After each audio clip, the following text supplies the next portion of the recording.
Hello, I'm Danya. I'm so glad you're here. If you've visited my channel before, welcome back. But if this is your very first time, welcome. I hope that you'll consider subscribing. And if you like this video, please like, comment, and hit the notification bell so that you'll know the next time I come out with a new video.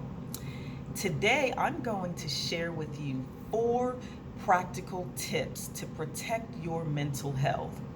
Your mental health affects every aspect of your life and influences every decision that you make, so you can see why it's incredibly important to protect it. So now let's get into these tips. And these are tips that won't necessarily be easy, but they will challenge you to put your mental health first. So let's get into it. Number 1, take 15 minutes each day to quiet your mind. And when I say quiet your mind, I mean you're going to find a place that you can get quiet. And that may not be in your home, it may be in your car on a side street, but wherever you can just tune everything out. You're not going to think about work. You're not going to think about the things you have to do at home. You're just going to get totally quiet. And like I said earlier, these tips aren't going to be easy. They're going to be challenging you to put your mental health first. And quieting your mind is not an easy task when you're someone who likes to go, go, go, and you're always reacting to things that are coming at you. And believe me, we all have a lot of things coming at us on a daily basis, but it's so critically important that you take the time to just get quiet. And it's the same as rebooting your computer. You know, it's bad when you just let your computer run every day, all day, and you never actually shut it down. Well, the same is true for your mind. You've got to shut it down. What this is going to do for you is calm yourself. It's going to reduce anxiety, and it's going to help you with focus and concentration. And this is going to be a little bit different than when people meditate on positive things. You're just going to silence every thought and not think about anything at all. Number 2, keep a journal. I cannot tell you how important this is. Sometimes this is a first step before you go to a therapist. Sometimes people aren't necessarily comfortable with the thought of going to a therapist, but I think that the first step, even before you go to a therapist, is keeping a journal, because keeping a journal allows you to be in tune with yourself. It allows you to release everything that you've been thinking, feeling, all of your worries, and it allows you to put them down on paper. So consider keeping a journal. It's not healthy to keep your thoughts and feelings within you, because eventually, if these aren't good thoughts, you're going to burst. It's going to release in some way that's not positive. So definitely consider keeping a journal so that you can release all those things and really get in tune with, what your spirit is saying to you. What do you want out of your life? What are your desires? What are your hopes and dreams? Those are the kinds of things that you want to get in touch with.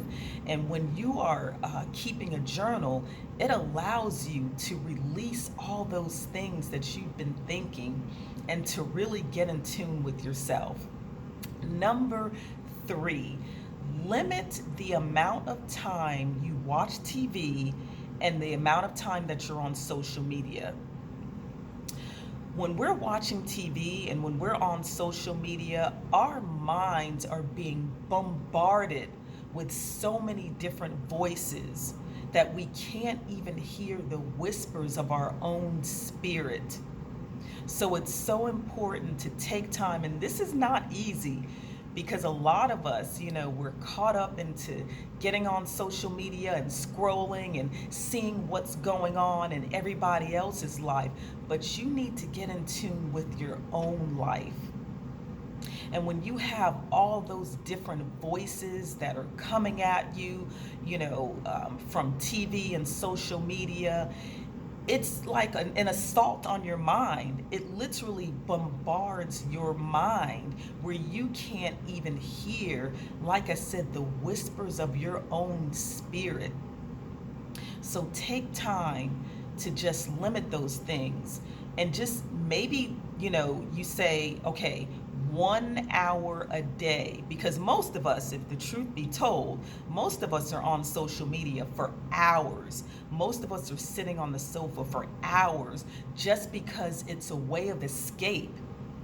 It's a way of escape from what's going on in our lives. It's a way of escape from work. It's a way of escape from things that are just too hard for us to think about and change. But you've got to just face the fact that, you need to be thinking about what's good for my life, what's good for your life. And you can't do that if you're constantly watching other people's lives. Number four. Number four is a replacement for number three. So if you're going to limit the amount of time that you're watching TV and that you're scrolling through social media, it's so important to replace a bad habit with a good habit. If you stop doing one thing but you don't replace it with something else, you're just going to go right back to doing that other thing. So number four is read books that feed your spiritual and intellectual appetite. When you read, it develops you. It develops your thought. It creates new thought processes. It creates new ideas. It introduces you to ideas that you weren't necessarily thinking about before. It improves your vocabulary. So you want to make sure that you find books that are going to feed those areas of your life that have become weak. So, for example, feeding your spiritual appetite may mean reading the Bible. It may mean reading some sort of self-help book.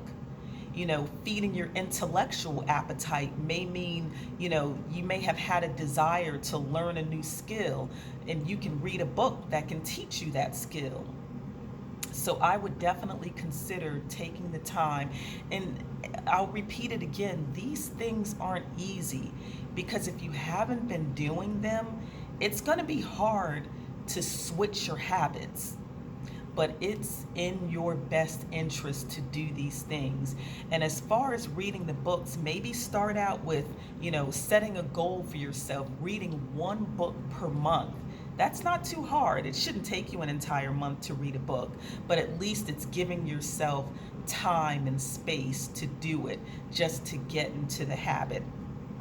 So I hope these 4 tips are helpful to you. Your mental health is so important, and you owe it to yourself to protect it. So give these tips a try.